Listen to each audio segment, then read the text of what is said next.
ఇప్పుడు matches cancel చేసుకుంటున్నప్పుడు రకరకాల రీజన్స్తో అది పెద్దవాళ్ళు డిసైడ్ చేస్తారు. మరి అప్పటికే పిల్లలు ఫోన్లో మాట్లాడుకోవటం, ఇద్దరు ఒకరికొకరికి నచ్చటం జరిగిపోతుంది కదా, మరి వాళ్ళేమీ అభ్యంతరం చెప్పరా? అన్ని చోట్ల అలా ఉండదు గరూప. కొన్నిసార్లు పేరెంట్స్ మాట్లాడుకున్న తర్వాత పిల్లల్ని కనెక్ట్ చేస్తారు, కొన్నిసార్లు పిల్లల్ని మాట్లాడించుకున్న తర్వాత పేరెంట్స్ కనెక్ట్ అవుతారు. అంటే వాళ్ళ లైఫ్ స్టైల్స్ని బట్టి అది మారుతూ ఉంటుంది. ఇప్పుడు నువ్వు అడిగిన దాని ప్రకారం పేరెంట్స్ మాట్లాడుకుని ఇది మనకు సెట్ అవ్వదు అని అనుకునే టైంకి పిల్లలు ఆల్రెడీ మాట్లాడుకుని కనెక్ట్ అయిపోతే గనక కొన్ని సందర్భాల్లో పేరెంట్స్ని ఎదిరించి పిల్లలు పెళ్ళిళ్ళు చేసుకున్నవి ఉన్నాయి. పేరెంట్స్కి ఇష్టం లేకుండా 6 monthsకో 1 yearకో తిరిగి రీకనెక్ట్ అయినవి కూడా ఉన్నాయి. ఎక్కువ ఎప్పుడవుతుందంటే రూప, పేరెంట్స్కి నచ్చి జస్ట్ ట్రై టు అండర్స్టాండ్, పేరెంట్స్కి నచ్చి పిల్లలకి నచ్చకపోతే ఎవ్వరం ఏం చేయలేం. అది ఎక్కడో ఒకటి కుదురుతుంది ఇలా బలవంతాన. కానీ పిల్లలకి నచ్చిన తర్వాత పేరెంట్స్ వద్దన్నా కూడా 80 to 90% సక్సీడ్ అయిపోతాయి. పిల్లలు ఇష్టపడి ఆల్ ఫెయిర్ ఇన్ లవ్ లాగా అయిపోతుంది కదా. ఇట్స్ లైక్ వాళ్ళ పేరెంట్స్ని కన్విన్స్ చేసుకుని ఫైట్ చేసుకుని అట్లీస్ట్ ఒక పక్క పేరెంట్ అన్న ఒప్పించుకునో matches most of the time కుదిరిపోతాయి. ఏమన్నా మీరు డీల్ చేశారా అలా? చాలా కుదురుతాయి రూప అట్లా. ఇప్పుడు ప్రతిసారి ఇప్పుడు పిల్లలిద్దరికి ఫోన్ నెంబర్స్ ఇచ్చి వాళ్ళిద్దరు మాట్లాడేసుకున్న తర్వాత పెద్దవాళ్ళందరూ కూర్చొని మాట్లాడుకునేటప్పుడు ఫినాన్సెస్ దగ్గర మోస్ట్లీ ఇష్యూస్ వస్తాయి. ఒక్కొక్కసారి వీళ్ళు మాట్లాడే విధానం దురుసుగా అనిపించే అవతల వాళ్ళు నో అని చెప్పి ఉండొచ్చు.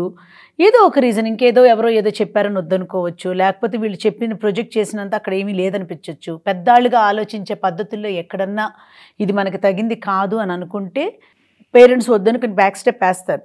కానీ పిల్లల మెంటాలిటీలు వాళ్ళ లైఫ్ స్టైల్స్ అది సెట్ అయినప్పుడు వాళ్ళు ఓకే అనుకున్న తర్వాత చాలా పెళ్ళిళ్ళు కుదిరి అలానే కొన్ని బ్యాడ్ ఎక్స్పీరియన్సెస్ ఎలా ఉంటాయి అంటే పిల్లాడు చాలా డీప్గా ఎక్కడి వరకు అంటే పెళ్ళిళ్ళు ఎక్కడ సెటిల్ అవటం, పిల్లలు స్కూల్స్ వరకు మాట్లాడేసుకుంటారు. ఏముంటుంది ఇంకా వాళ్ళు మాట్లాడుకుంటే చిన్నవాళ్ళకి అంత దూరం వెళ్ళిన తర్వాత అబ్రప్ట్గా పేరెంట్స్ వద్దన్నారు అనుకుని ఇద్దరు పిల్లల్లో ఒక కిడ్, అమ్మాయి అవ్వచ్చు అబ్బాయి అవ్వచ్చు, సైలెంట్ అయిపోతారు.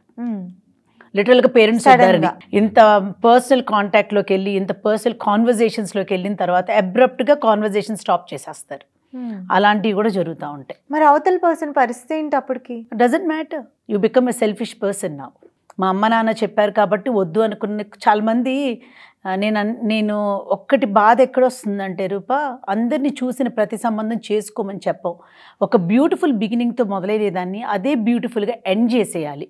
ఇప్పుడు ఆ బాబు ఒక మంచి మెసేజ్ ఆ పాపకి, C we had a good acquaintance with each other, we spoke well and everything, but unfortunately తన లాంగ్వేజ్లో ఇట్లా పేరెంట్స్ ఎందుకో కానీ కంపాటబుల్ కాదంటున్నారు, కొంచెం టైం గ్యాప్ ఇద్దాము, I wish you good luck అని ఒక మెసేజ్ పెడితే ఆ పాప ఒక రోజు బాధపడినా 2 రోజులు బాధపడినా తను క్లోజ్ చేసే విధానానికి ఆ అబ్బాయి మీద హేట్రెడ్ పెట్టుకోదు. అవును, నువ్వు రోజు కాన్వర్జేషన్స్లో పొద్దున మధ్యాహ్నం సాయంత్రం మెసేజ్ పెట్టేవాడి సడన్గా మెసేజెస్ పెట్టలేదు అంటే అది ఆ పిల్ల ఎంత డిస్టర్బ్ అవుతుంది, డిస్టర్బ్ అయిపోతారు.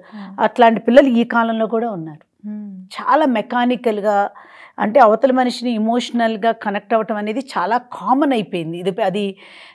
అది బ్రేక్ చేయటం తప్పు అని అనిపించట్లా పిల్లలకి, పేరెంట్స్కి అనిపించట్లేదు, పిల్లలకి అనిపించట్లేదు. పుసపుస మాట్లాడమంటారు, మాట్లాడింది కనెక్ట్ అయిపోయిన తర్వాత వద్దని చెప్పడానికి పెద్ద డీల్ ఏంటి, నీ గర్ల్ ఫ్రెండ్ అమ్మాయి ఏమన్నా ఇప్పుడు నిన్నగా మొన్నే కదా పరిచయం అయింది అనుకుంటారు. పిల్లలిద్దరు కనెక్ట్ అవ్వడానికి 2 రోజులు చాలు, 2 నిమిషాలు చాలు. అవును, కరెక్ట్. ఇప్పుడు అమ్మాయిని you look very pretty in that DP అనో లేకపోతే మీ ఫ్యామిలీ ఫొటోస్లో అనో ఏదైనా ఒక కాంప్లిమెంట్ ఇస్తే హౌ విల్ షీ ఫీల్? అలాంటి ఒక మనిషి సడన్గా మాట్లాడతాం మానేస్తే, అవును, ఇట్లాంటి అబ్బాయి దొరకనందుకు తర్వాత ఆ అమ్మాయి కన్విన్స్ అయినా బట్ ఆ face of it to deal it is not easy.